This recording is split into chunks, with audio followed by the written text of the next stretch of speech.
So now let's move on to the Shaivas or Shaivites, those who worship Shiva. And you can see in the image that Shiva is closely related to goddess worship. In this case, we see the goddess in the form of the river Ganges, the most sacred river in India. And according to this myth, she is flowing down with such tremendous force that is causing devastating destruction on earth, and Shiva steps in to break the fall, and it flows through his hair and then onto the earth, where it becomes a productive river rather than a destructive one. And so that symbolic idea that through Shiva we can receive the power, but in a sense transformed and tamed into a form that's beneficial for us, that's one of the ideas that we can take from that image. But there are many different ways to interact with all of the different gods.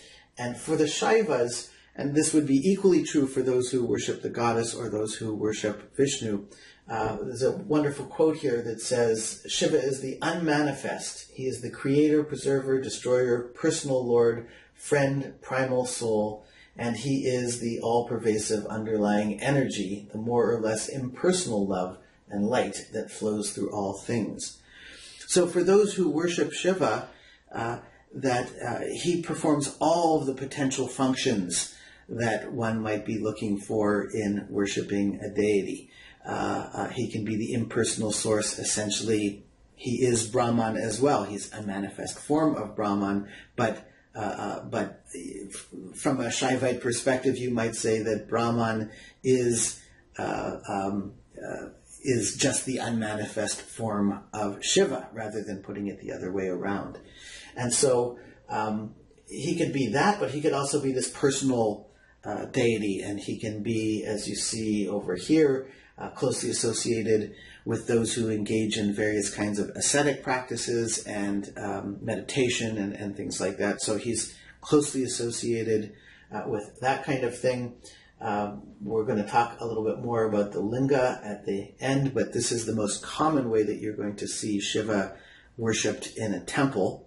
I hope some of you will be interested in going to a Hindu temple for your service visit, and I would strongly recommend that the temple in Aurora, where they have a wonderful Abhishekam ritual where they bathe this lingam, and I'll tell you more about it in class, but if you're looking for a great thing to do, that would be my top choice.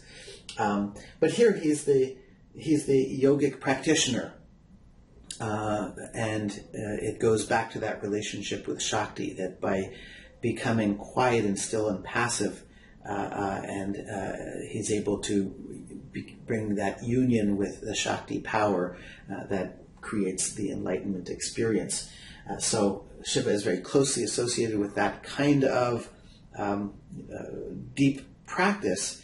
But of course, for most people, they're not going to engage in that kind of practice, and they will be worshippers, they will be followers, and hope that the kind of ascetic power that Shiva represents, that by worshiping and praying to him, they can bring that into their lives rather than engaging in such practices themselves. You can see that in this image here, where we have a much tamer version of Shiva with his consort Parvati.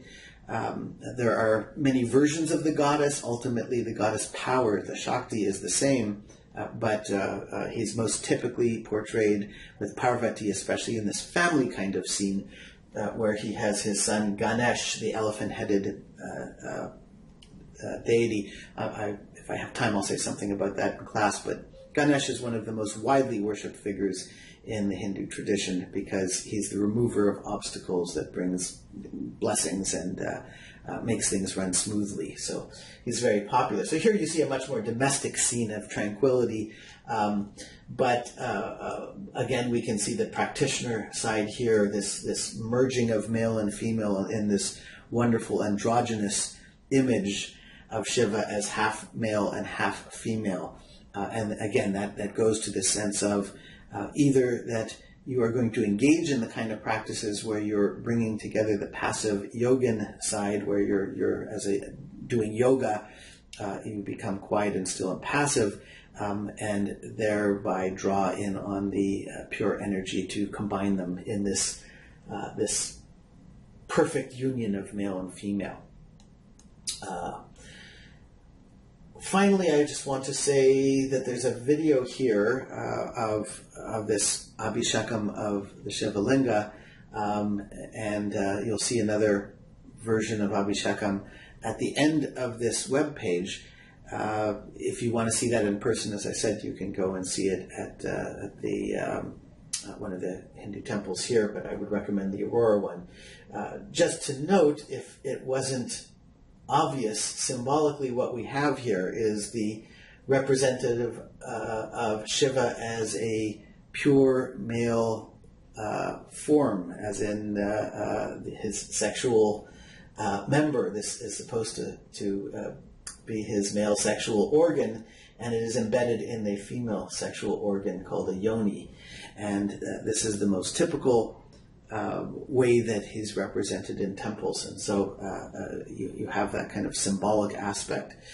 So I hope you'll watch the video and perhaps go and see Shiva at a temple.